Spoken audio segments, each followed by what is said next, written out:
Welcome and thank you for tuning into the JoyTutor Podcast. I am your host, JoAnna Williams.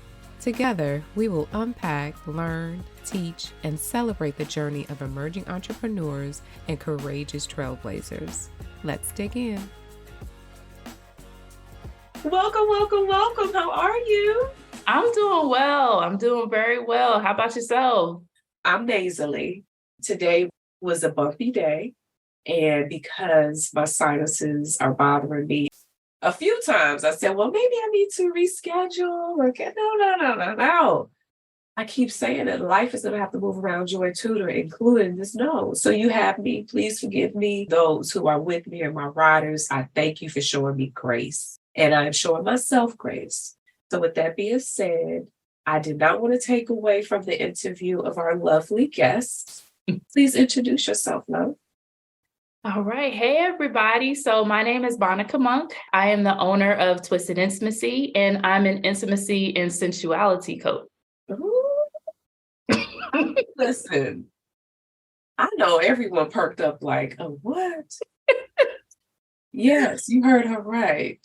Do tell. Give us the deets on how did you come up with the name? So before I kind of tell you exactly why it's called Twisted Intimacy, you have to understand how I define intimacy and sensuality and even love.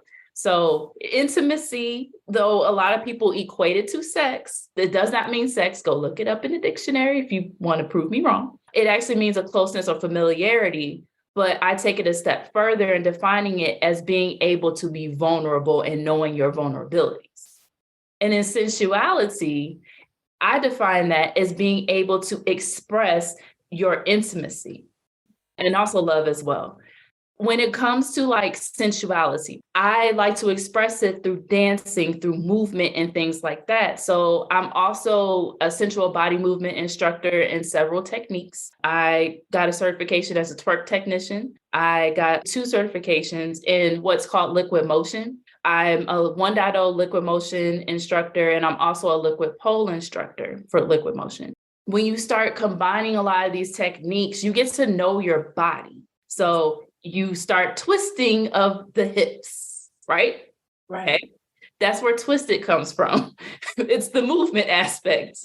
And then the intimacy, like I said, it's not sex. It's being able to be vulnerable and knowing your vulnerabilities. And that's part of what I would like to call an intimacy journey that I've been experiencing and I'm still going through. So that's why it is called Twisted Intimacy, because you get both of those things combined into one business. Wow. Well, I'm sure there are some ladies out there listening, especially some who might be a woman of a certain age. I can say I'm 47 going on 48. I was going to say 28 because 28 is my forever age. But, as you get older, when you stated fluid, right? There's a fluid movement. And you're used to a certain movement. But when you get older, those knees start hurting and those hips start bothering you. Mm-hmm. For a minute, I was a tad bit concerned, but I had to just let my body rest and heal because I was not able to sleep well at night. Mm-hmm.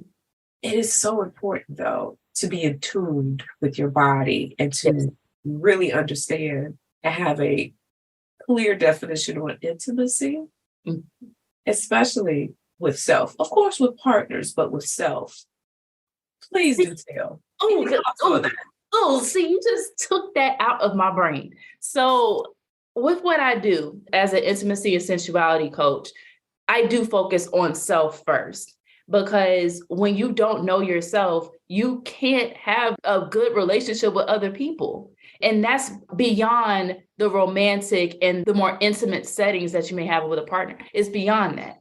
If you are finding yourself, and I think everybody can relate to this, you have a group of friends and there's always drama, or you find yourself in the drama, or when you go to work, there's always a problem, or when you go out somewhere, there's always a problem. Sometimes we have to do some self-reflection and say, is it me? I don't think a lot of people get a chance to really self-reflect. So sometimes it is you. Let's be real. It is you. Yeah. And when you start thinking about, okay, so it's me, the way I communicate is, let's say you're somebody that needs consistent communication with somebody over something, and that person isn't giving it to you, but not because they don't want to talk to you. It's because their communication style is not that. They can hit you up once a week or once a month or once a year, and your friendship or whatever is still the same. But you have to know yourself and start identifying those traits within other people to really understand, like, okay, can I vibe with this, or do I need to say something, or do I need to let this go? So a lot of times when I work with people, we do that type of self-reflection. And I'm not a therapist or a counselor or anything like that, but I will redirect you. But I will be like your sister. I will be a friend to you in that sense, where you have that safe space. Let's talk about this. Let's work this out. When on an intimacy journey, like I said, it's all about knowing your vulnerabilities and things like that, knowing yourself. You'll start to understand the type of self-care. You'll start to understand, like I said, your communication styles, leadership styles. When I say that it's been a blessing over these past 3 years, being able to meet so many different women and quite a few couples, it's like an amazing experience that they had. That's what they tell me. They said that, not me. And it surprises them because coming in, I mean, you see the name and it's like, oh, what freaky things are we going to do today? And it's like, it is about that, but it's not just about that. We'll get to all that stuff. But if you can't even really look at yourself in the mirror and be comfortable with that, we can't really get to the attractive stuff that you may want to get into. We can't even get there because you have to be able to at least look at yourself in the mirror before you do anything with anybody else. Yeah. And listeners, please earmuff your babies. Have your babies leave the room, because I may say something that an 8-year-old should not hear with the rest of this episode, okay? I know some women who are uncomfortable looking at their own bodies. Yeah. If you are uncomfortable looking at your own body and have not looked down there and said hello to your purse, okay? If you do not know what your purse is you're carrying or looking like, again, it starts with you. Any thoughts around that? Oh, I'm glad you also use nicknames too, because I have a certification as a sexual health professional. And when people hear that, they automatically assume that it's just about like sexual education, and which that is true.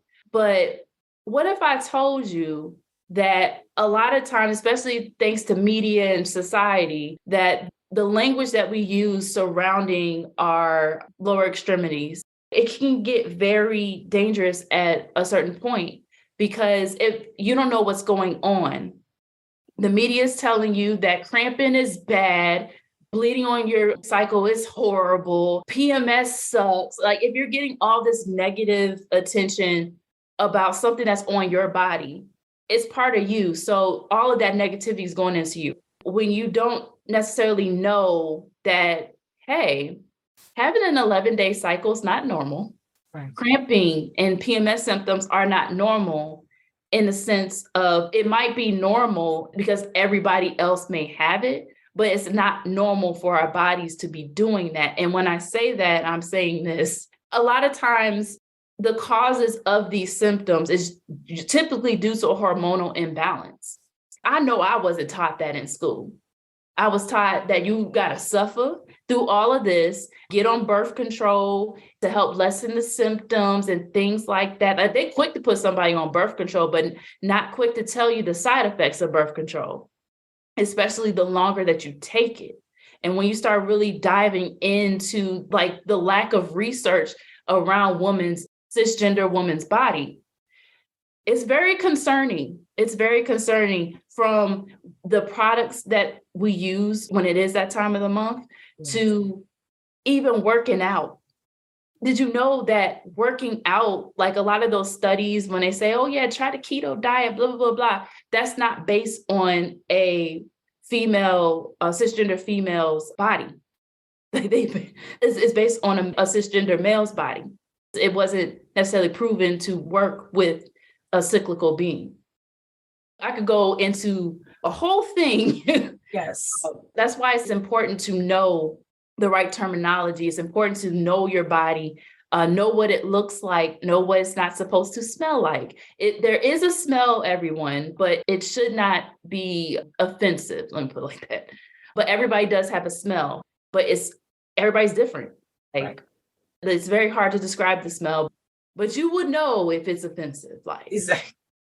You would know. And it will be outside, you're normal. Right. Like discharge, that is normal for the most part. But there are times where some certain types of discharge is not normal. So it's different things that we're not taught. And society kind of demonizes you to even talk about it or ask your parents about it or have comfortable conversations with your doctor about it, which is crazy to me. So that's why I'm here. Thank you. And so you are providing that platform in the space so that women, and not just women, but so anyone can ask those hard and uncomfortable questions. Mm-hmm. There's just been so much shame around the word intimacy and STX, but it's so normal and a part of our everyday life, whether we want to admit it or not.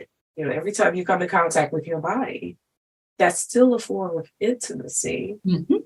But I definitely am curious to know, how did you get here? How did it all start?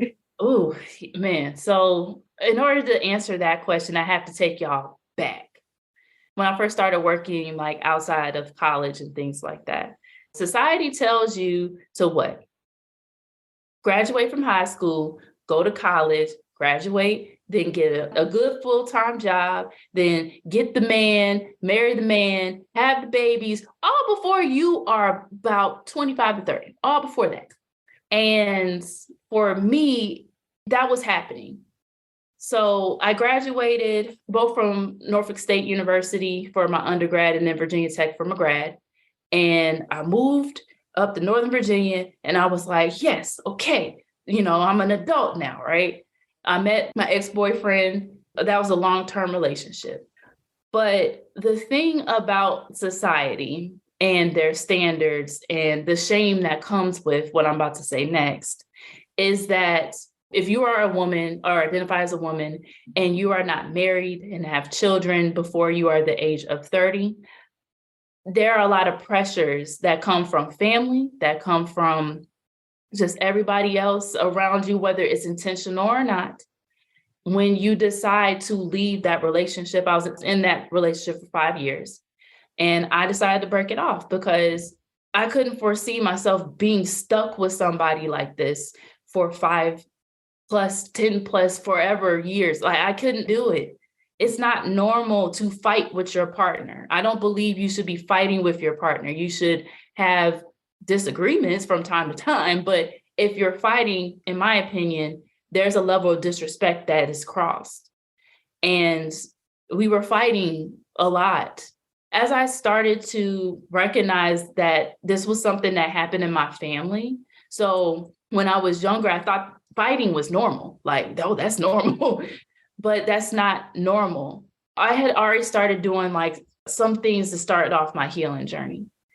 When I broke up with him, that was really when things started to like blossom and flourish and allowed me to truly get on my healing journey, my intimacy journey, because I started to get to know myself again because I felt very lost in that relationship. I did not recognize who I saw in the mirror. Like, a lot of my happy, positive traits, it seemed like it got passed to my ex. I was like, what's going on? Like, why is this happening? As I started getting on this journey, I started to look to different places, tap more into my spirituality, tap more into just loving myself and knowing my worth. And the more information I started to learn, I was just like, why isn't anybody talking about this? Don't get me wrong. There are lots of coaches, classes, and things out there that talk about the healing journey and things like that, right? But it just seemed like it was coming from the perspective of, this is the instructor, and this is all the stuff that they're teaching you after they have healed. but it's never from the perspective of, this is what's happening along my healing journey.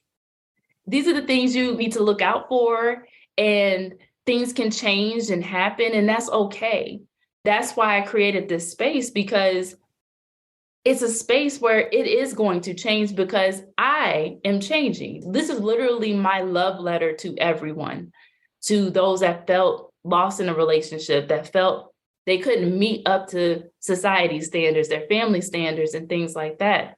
To the people, especially the Black women, that, they already demonize us for everything else, but they barely give us a space to meet people that, oh, you've never been married, you haven't had kids yet, and to make sure that that's okay. There is not a rush. And we always get the sensation from society that's just like, you haven't had kids yet? You haven't been married yet? What's wrong with you?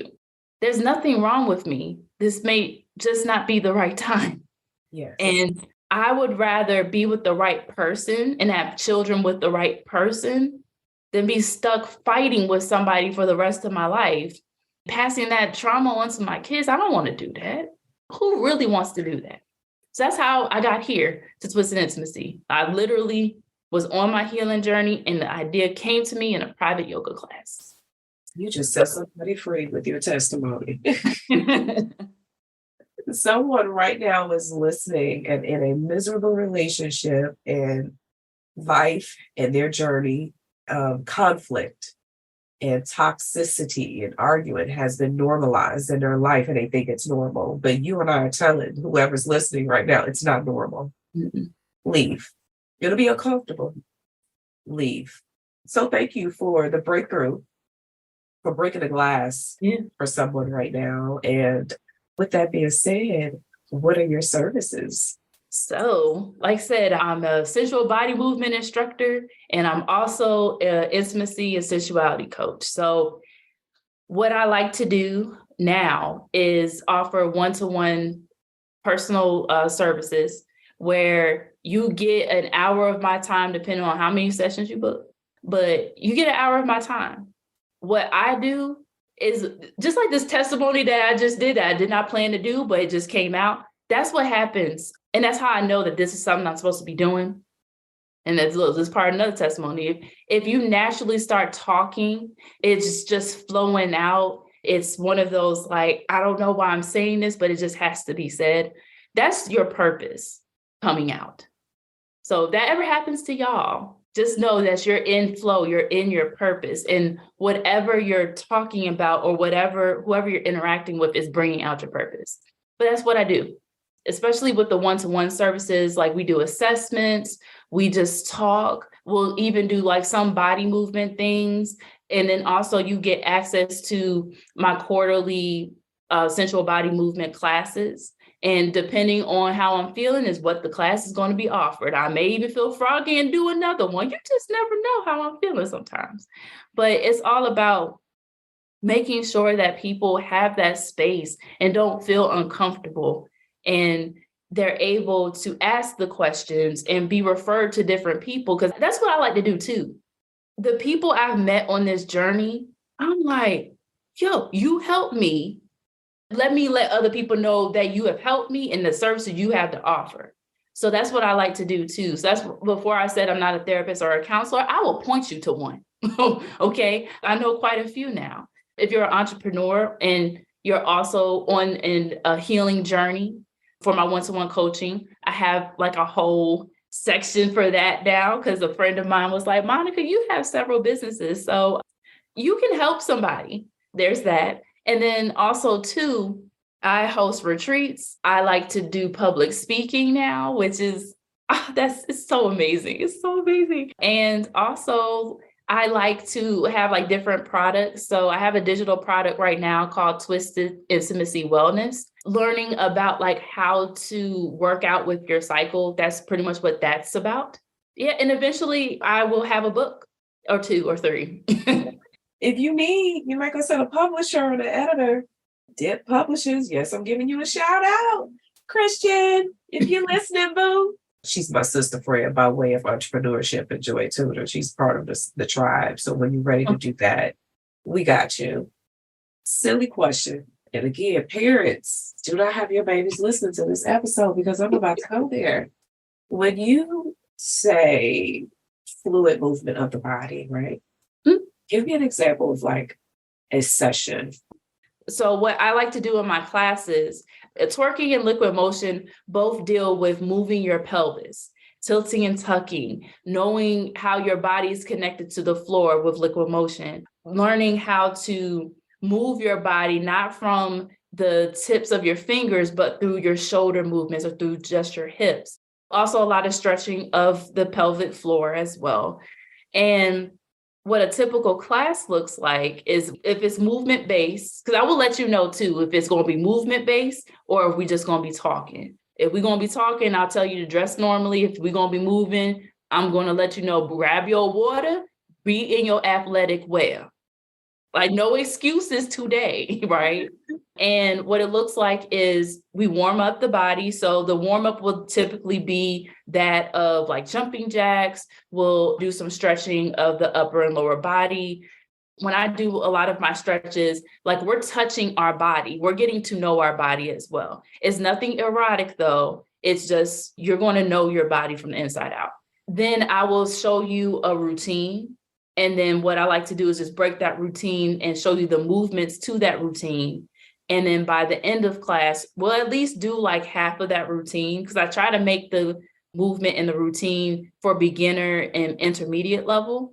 I like a challenge, who does it? So we'll do that and then we'll cool down. And as we're cooling down, I typically play music that is more uplifting. It has affirmation in it. Like a lot of the songs that I've been finding a lot recently really go with the more meditative, modern meditation. I should coin that, modern meditation. When you listen to it, even the lyrics, it's like, oh, okay, I can get with this. There's no sad love songs here. Some of the twerking songs, I'm not going to lie, y'all. I love me. Love me some good twerk music. And a lot of it ain't the best. You and me both. There's some good ones out there, though. Yeah. So I'm not 100% like when we're twerking and things like that. But when we're cooling down, that's really when we're in that headspace. Okay, I am more in a meditative space anyway. So that's how I like to leave off the class. Class typically lasts about 45 minutes to an hour. And you come from class not only learning a new routine and movement, but you're able to get stronger. And a lot of the movements, especially if you're doing something as simple as hip circles and you sit down all day, that helps unleash so much tension in the body, so much trauma in the hips and things like that. And that's why I've chosen these type of techniques to teach, because it really helped me be more in flow. And I'm just going to throw this out there.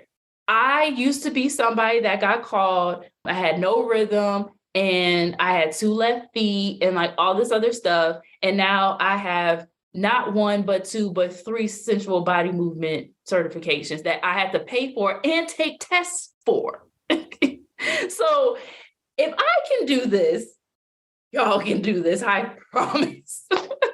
In essence, we need to put some respect on your name.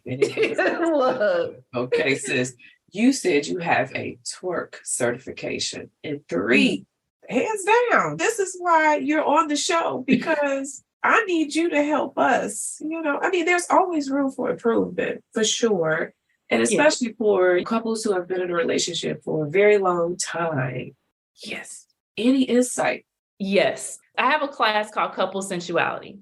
I really like that class because I created it specifically to get more men involved. If you look at the flyer for that class, it will say it's open to singles, couples, and all gender identities. If y'all put 2 and 2 together as to why I had to do that, yeah, because you know. Yeah, there's gonna be some creeps out there. What I really liked about this class is that I'm teaching the same thing essentially that I do in my other classes. Like when we talk about self-care, when we talk about communication styles, seduction styles, when we talk about love languages and things like that and how to apply them. If you're with your partner in that class, and you may have heard this before, but your partner hasn't, and then I'm giving you different movement techniques for you to do together, but it's still the same type of movements we do in class, but now your partner is with you doing the same movements. And I like seeing the aha come out from the class, or like, yeah, see that dynamic of like, that's something good to think about. With my talking-based classes, I typically also have like journal prompts and things like that to talk about. So I like to include that in the couple sensuality class as well. The last one I did, I promise you, a couple of the couples hit me up and were like, hey, Monika, can you send me those questions? Those were really good things to think about. I didn't even know that I needed that. So that type of feedback lets me know it's like, it's not just one person that needs to hear this. It may be for your man or for your partner to have this experience as well, and to do some of these movements and to learn how to circle their hips, because it is to break that stigma too. Because I think a lot of times we get so caught up with what's feminine and what's masculine and things like that, that we don't understand that we all have feminine and masculine energies within us. So doing a certain type of thing does not make you more feminine and masculine in this sense. So like doing hip circles, that's not going to make you more feminine if you identify as a masculine man, for instance. Circling your hips allows you to release any type of trauma that you may experience. And I've noticed that even though it may not be done in the same way, like certain type of movements, I'm like, I hope you know how to move your hips, because you can't be stiff doing certain type of things. And your partner over here in my classes, we learning all the things, doing splits in different directions, and you can't be stiff. You know what I'm saying? So it's a two-way street when it comes to couples. And then if a couple ever gets to that point where it's just like, oh, we need more, that's when I send you to the couples therapist and the counselor, because that's when it's like, I've given you the notes. Yes. Take the notes to the therapist and the counselor, because that's where it's just like, yeah, I'm not diagnosing nobody. So, yeah. Okay, that's where my scope ends. Yes. Yeah.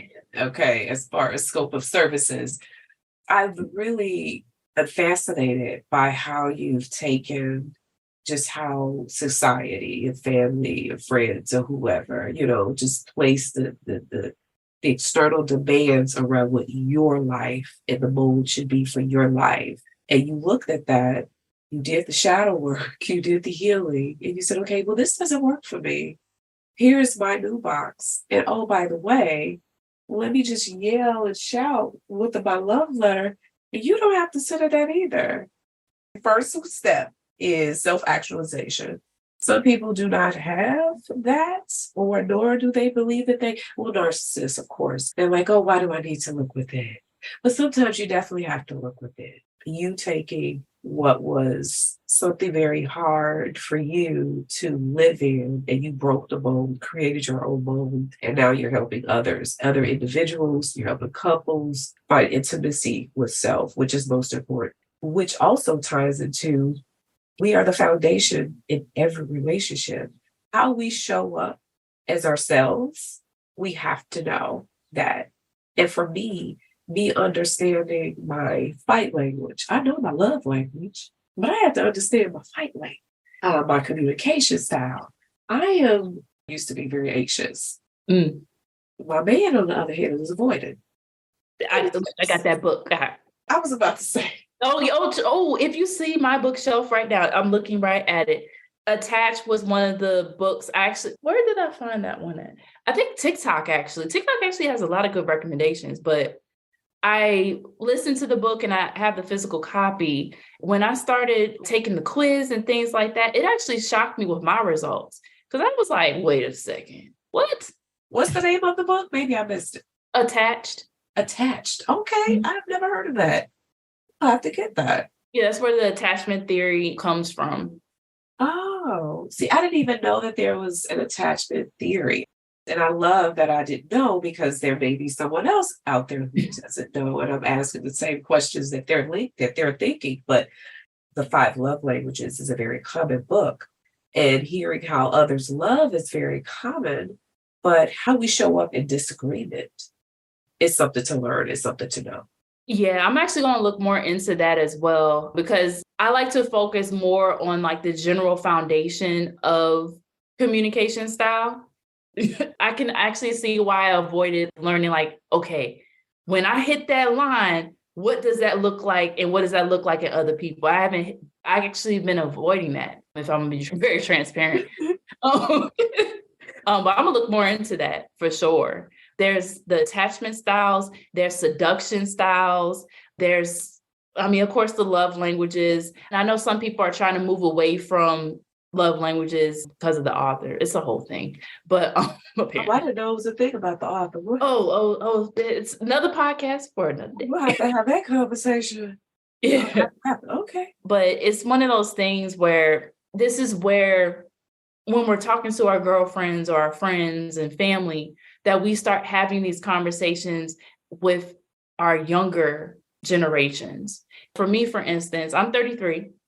I typically relate more to people that's like in their mid 20s to about 40, because I talk about a lot of like reproductive health and like things like that as well now. That's not saying anybody older than that can't join. Don't trust me when I say I have helped some people that are older twerk some. So I'm proud of myself. Hey. Listen, I'm proud of myself. Changing lives, one heart and one bedroom at a time. Right. I want to be able to reach my generation a little bit younger, because who wants to see a generation repeat the same things that we did? I feel like this is a trauma response that's within our community, in the Black community, because a lot of times we get that crab in a barrel mentality, even with our own family, in the sense of, I don't want to see you do better. I may help you get better, but you can't do better than me. You can't overcome your traumas. You can't have boundaries. Boundaries? No, you can't have those. You don't fight with your partner? You got to fight every day. You got to hold your man down. There's so many standards and so many things that is very wrong with how we look at relationships, and even with our friendships. I'm gonna be very transparent. I've lost a lot of friends since I've started this business, and even a little bit before, because of the type of circle that I was in and the people I was meeting and just the healing I was doing. Like, I wasn't putting up with the same stuff that I used to put up with. I'm known as the strong friend. I'm known as the most reliable friend. I'm known as the friend that you can call me at 3:00 in the morning and say, hey, I'm in Timbuktu and I'm lost. And I'm going to say, I'm right here in Timbuktu, where you at? And I had to learn that people have taken advantage of that. They thought that was a weakness of mine. I don't look at that as a weakness at all. It's just, I did not have a boundary put in place to prevent people from doing that to me. That's why I'm doing this business, is that's why I'm sharing, because you can be the person that felt lost in a relationship. You could be the person that may be considered having no rhythm and all these other things. And you may be the person that is in a relationship now and you may not have the best communication with your partner, or you may be the friend that is, why am I losing friends? That's why I shared my message and I shared my story, because I give you that space to figure that out. And I like to teach from experience. So a lot of the things that I talk about, a lot of the things that I share are things that I've actually researched, or things that I'm literally trying. Pretty much everything I teach, I've tried at least, or if I haven't tried it, because I may not have experienced it just yet, I have very reliable people that have tried it. And I've been able to learn a lot from that experience that they have. So it's really one of those, it's so important to get into that space of being able to not gatekeep the information, but to share the information with people that can relate. Absolutely. What has been your biggest challenge? My biggest challenge is, like, just in general, and it relates to the business too, is just being able to let go of the things I cannot control. Ooh. And I say that because the way Twisted Intimacy started in the very beginning looks completely different now. And it looks different because I had to let go of control. I had to really take a look in the mirror and say, Monika, you have to let this flow the way that it's flowing at the moment, because it's calling you to rework what you're doing. Like the format, because think about it. 3 years ago, we were all in the lockdown. We didn't really want to be around people and everything was virtual. All right. So virtual classes, limited in-person classes were what people wanted. Now people got Zoom fatigue, and you say if something's virtual, they're like, oh my. And it's like, all right, I'm going to do in person, but then nobody shows up. It's been one of those things where that's why I've switched to more one-to-one coaching and services and things like that. That's why I'm in the space now where I don't have to do weekly classes anymore, because that's not the demand. I mean, if the demand comes back, I'll do that because it's definitely keeping me in shape. But if the demand's not there, I cannot force this to work. So being able to release that control and just letting go and going with the flow, that's been the challenge, but that's how I've overcome it. Just go with the flow. And if you're called to revamp, just revamp it. Being flexible and adaptable and pivoting, going with the flow is how you survive the game of entrepreneurship. Mm-hmm. You have to. COVID taught us that. Yeah. And then life after COVID also taught us that, because our lives are forever changed, to your point.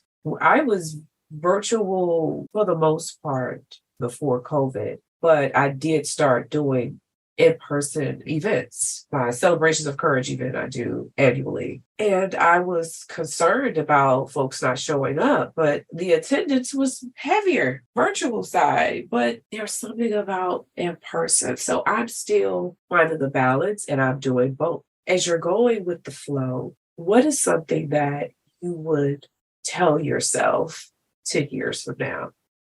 Can you tell me what financial freedom looks like?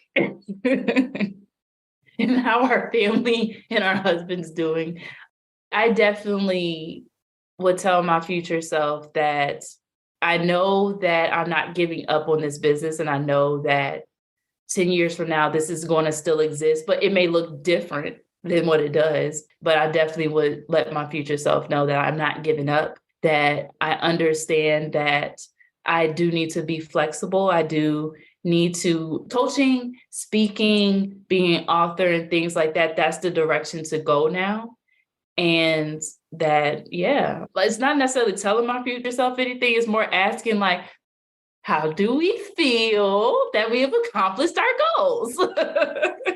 And then some. Exactly. Yeah. Since I posed the question to you, I'll answer it for myself as well. What I would tell myself is, sis, you have 100% survived everything you have gone through. Nothing is no different than right now. And I'm proud of you for not giving up. Stop doubting yourself. If you ever doubt, there's no reason for you to doubt yourself. You're fine. You're doing great. You're doing amazing. And the reason why I said future self is because just to be intentional about what we say and what we're projecting out there. You know, we can't go back and change the past. You know, we are the best versions of ourselves compared to the past. But if there was something, a type of seed that we could plant and slingshot to our future self, that was the point of the intention of the question. Any advice to another business owner who are thinking about starting the journey of not only starting their business or have started their business, but they have to disclose it to family? Any advice around doing that? That last part. Yes. Disclosing to family about what you do, because I have an uncle that asked, hey, Monika, do that little dance thing. And I'm like, why? So I'm just like, oh, okay. But my advice to any entrepreneur out there is when the idea comes to you, not anybody else, you got the idea, it was meant for you to do it. And be very careful when you share your idea with somebody else. Because if it did not come to them too, like y'all were in a brainstorming session and y'all both said, aha, this is our idea. If it didn't happen like that, keep it to yourself and build on that idea and start doing your research with people that may be doing something similar, or if it's something that's kind of out of the box, like kind of similar to what I'm doing, figure out what the key points of what you're doing is. For example, I'll make this very, very easy. If you're somebody that loves to bake and your great grandmama has this amazing recipe that was passed down, nobody has it, nobody's heard of it. But what it is, it's the best thing out there. There ain't nothing else like it. All right, bet. So you have to figure out, okay, well, do I want to mass produce the actual item, baked good? Or do I want to make a cookbook? Or do I want to do a cooking YouTube channel or a podcast? You have to figure out the key foundation to what you want your business to be. Because sometimes it's not as simple as selling the baked good, because you could sell the baked good, right? But the logistics that come with that. I'm the type of person, like, I like to look at the logistics to make sure it makes financial sense to me, especially in the long term. Also, to make sure that as I'm looking at the logistics, what can I do at the same time? Okay, I can make the baked good. But you know what? As I'm making the baked good, I can record myself making this baked good, and I can upload it to my own platform or to YouTube or something like that. And then maybe I could print out the recipe and offer that as a digital product. So I named 3 or 4 streams of income just like that. I didn't even get to if somebody asked you to come and do a cooking class or a workshop. I didn't even say like, hey, speak about your journey of how you got here. Now you're a speaker. I didn't even talk about being an author. I mean, yes, you could be an author for your cookbook, but if you are author of your story, when you're doing these speaking gigs, you can offer that as that tangible item along with the cookbook about your life and about you. And maybe you'll meet somebody that will help you figure out another type of baked good, 2.0 for your great grandmama's recipe. There's a lot to think about when it comes to being an entrepreneur, but that's the tip I would like to give. And it seems like a lot, but it really isn't. It really isn't. You just have to section it out, but just think about the key points of what you want to do, and don't just do what everybody else is trying to do or the common thing that it is to do with whatever you're trying to do. As you have been on your journey, how have you connected the dots with the themes between your personal and business journey? I have another story to tell. As y'all can see, I like to share my stories. It was the first year of business. I actually had a business partner. That's why the advice I gave, that's telling you, it's from experience. But I had a business partner, and she's no longer with the business. We're cool now, so it's like, there's no beef there. But when she left, it was very sudden. We had a good format, like everything was going good. And then all of a sudden, well, not all of a sudden, there were signs along the way, red flags, actually. All of a sudden, it was like, okay, well, what am I going to do? Like, I was forced to revamp the business from then on. Had to change the logo, I changed so much. What ended up happening, and I would never forget this, I remember I was crying in my room. Also, at that same time, my friendship circle switched too. I lost a best friend of over a decade. She said she'd no longer be friends. Like, it was a lot going on all at the same time. Work was stressful. Everything was just like happening at once. I just remember I was crying. So I was like, I don't know what to do. Like, I'm angry, but now I'm like, I'm sad. I don't know what to do. So I literally was in my bed crying, and I said, I need help. And then I went to sleep. This didn't happen the next day. But within about a month or two, I not only got help, I got help from people that just genuinely wanted to help me. I got not 1, not 2, but 3 mentors all around the same time. One was more for like a personal mentor and a friend. And she's also an entrepreneur too. Shout out to Lolita Harlem. I got a spiritual mentor, shout out to Ruth Sky. And then I got another mentor, I would say she's a mentor for business and things like that. Like, we ping pong ideas to each other. Karen L with Say It Loud podcast. So I got 3 mentors. it was out of nowhere. And I would just never forget because I just remember saying, I need help because I did not know what to do. I didn't know where to go. And from then on, that's why I tell people your intimacy journey, your healing journey, it never stops. It's always ongoing. That second year of business, it was a revamp for that first half of the year. And I had to do more shadow work. I had on myself. I had to really look at my business and revamp that and make it make sense for me financially and things like that. And then I also had to look at what other opportunities were there out there for me to expand what I was currently doing. And I will say, thanks to especially Lita, she had provided a space that it got me more into speaking. That's why I'm an advocate now for speaking and she's also an author and being an author and things like that. So fast forward to now, it's like people come into your life when they need to be there. So now it's like, I'm finding myself being a mentor.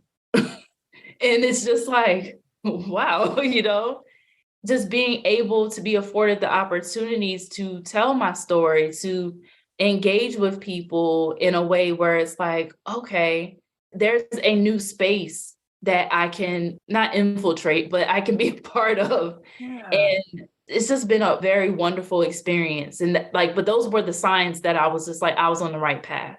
Yes. Like when people started gravitating to help me and to look out for me, and when the clients started coming in and flowing in and things like that, that's how I know I'm in alignment, that I'm on the right path. But I know when I'm out of alignment, when the clients start to leave they're like, okay, this was good for now, but I'm moving forward. Because that's my goal too. When you work with me, the goal is for you to not need me anymore. That is the goal. If you're still with me after 10 years, I ain't doing my job. The goal is for you not to need me anymore. But I'm not saying don't support me. I mean, you know when it's time for you to step out on your own and take your journey more into your own hands. I really love seeing things like that. That's like how I connect my dots and know that I'm in alignment and know that this is what's for me right now. Nothing doesn't happen to you. It happens for you. Absolutely. Please give a shout out, full names, businesses, for those 3 ladies that helped you. Let's promote our sisters. Yes. Lolita Harlem. She is the owner of My Natural Me, which is a nonprofit for empowering women. And she's also the owner of Business Crossing Network, DMV Business Crossing Network. It is a network group for entrepreneurs that are within the DMV area. However, there are people outside the DMV, so definitely check that out. She just had her 2nd annual BCN conference. That was definitely an amazing experience. Ruth Sky, she has her own services. I know at the moment I'm sticking more to her personal coaching. Karen L. with Say It Loud Podcast. She's another podcaster in New York, actually. She's amazing. She also offers business I guess you could call it business coaching. You could chit chat with her, ping pong ideas. She can help with, I believe, different branding. Again, she still has a podcast. I love her energy because when we get into our conversations, boy, man, we spend like an hour or 2 on the phone, just ping ponging ideas and things like that. I will say without them, I probably wouldn't be here now. I probably would have eventually gotten to this space, but I wouldn't be where I am now without them. So I do thank them wholeheartedly and not saying like everybody else that helped me out, that doesn't matter. That's not the case at all. But I definitely got to commend those 3 because especially during that time, when I say I just thought the world was falling, not just on my shoulders, but it was just crushing me. Soul and all. To be here now is just so excited to be working with you and featuring you and shouting you out across all things JoyTutor. How can someone get in contact with you? Listen up. This is very, very important with what I am about to say. You can find me on both IG and TikTok at twisted, TWISTED _ intimacy, INTIMACY. Okay. Make sure it's underscore. I don't know who Twisted Intimacy Together is. You should see my face, like my face in my brand. So that's for IG and TikTok.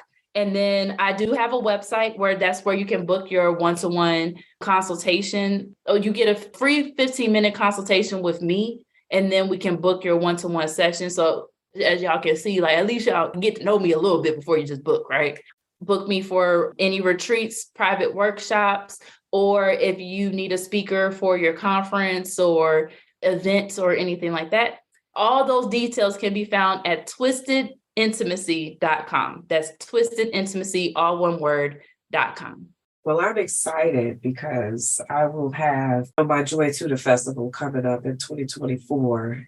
Oh, I love, yes. The flyer is out there, loving it. So I feel like you would need to do a workshop for the ladies. I mean, look, listen. I'm here. Any events, retreats, what do you have going on? What's on your places? I actually have a retreat too. It's going to be in November, from November 10th to November 13th of this year, 2023, in Fort Lauderdale, Florida. And it's called the Love Your Mirror Retreat.